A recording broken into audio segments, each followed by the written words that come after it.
Sveiki draugai, savaitę ruošiamės šiam testui. Ruošiamės taip, kad tiesiog robotą mes neleidom pjauti. Tam, kad žolė paaugtų. Rudenį žolė auga labai aktyviai, mes čia netrešiam, čia yra laukinė pieva, bet kad žolės daug, tai turbūt nesunkiai rasite mūsų prieš tai darytume video, kiek to žolės priauga. Dabar ant šio DCK mes turime tokį testinį diską. Štai va toks reikalas, niekas komplektacijoje jų dar neturi. Atskirai yra diskas ir atskirai yra pjovimo diskas, va čia va juodas. Žodžiu, kai diskas liečia žolę, visa apkrova yra ant atskiro disko. Tai nekabina peilių, peilis tiesiog pjauna. Taip, kad pats diskas nebraukia per žolę. Na ir ką tai duos, pažiūrėsim. Žolės mes pasiauginom ir dabar leidžiame į 4 cm aukštį mūsų robotą ir paleisim dirbti. Turėčiau paminėti porą dalykų, kaip elgiasi robotas, kuomet gauna didesnį apkrovą, saugant savo variklį, perkaitimą. Tai žodžiu, jeigu mes pjaunam žolę ir pataikėm į didesnį kiekį žolės, kur tanku yra sunku pjauti, robotas tai jaučia iš apsukų, iš apkrovos diskui, varikliui ir jisai tokiu atveju sustoja. Pavažiuoja atgal pasikėlęs diską, biškai paleidžia ir kartoja pjovimą. Tada vėl pavažiuoja atgal, paleidžia ir kartoja pjovimą. Jeigu teritorija yra daug tokios vietos, tai jis tiesiog pasikels sekančiu kartu diską į viršų, nupjaus jūsų veją, sekančiu kartu leis diską žemyn.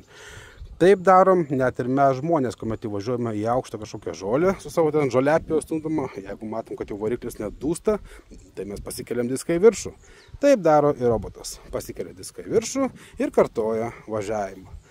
Na ką, gaus apkrovos, pažiūrėsim, kaip dirbs. O dabar parodau, kokie nustatymai yra padaryti pas šį robotą. Čia, kad pakeliu robotą į viršų, dėl to tokia klaida išmetė. Statom į stotelę. Štai. Ir tuoj paleisim dirbti. Na, o dabar mes eidame į žemėlapį. Čia dešiniai per vidurį ekrano.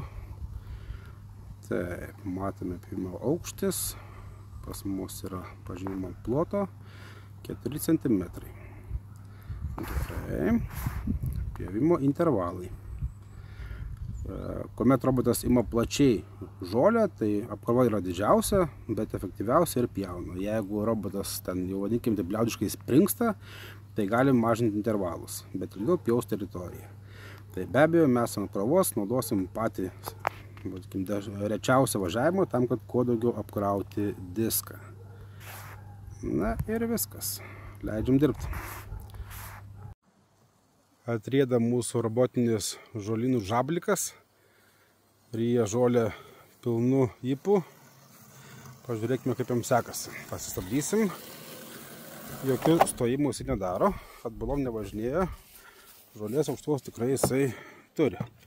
Va, kiek išbyrėjo čia iš šio žolės. Bet diskas, kaip matau, puikiai ir nuostabiai. Aišku, dabar neturiu aš kaip jau čia pasilaikyti. O mes tai padarysim. Taip. Taip, diskas savo, peiliai savo. Viskas puikiai veikia. Apkrovos mūsų diskas pjovimo negauna, nes jis saugo šitas metalinis daiktas. Gerai, leidžiam toliau dirbti. Žodžiu, testas pasiteisino.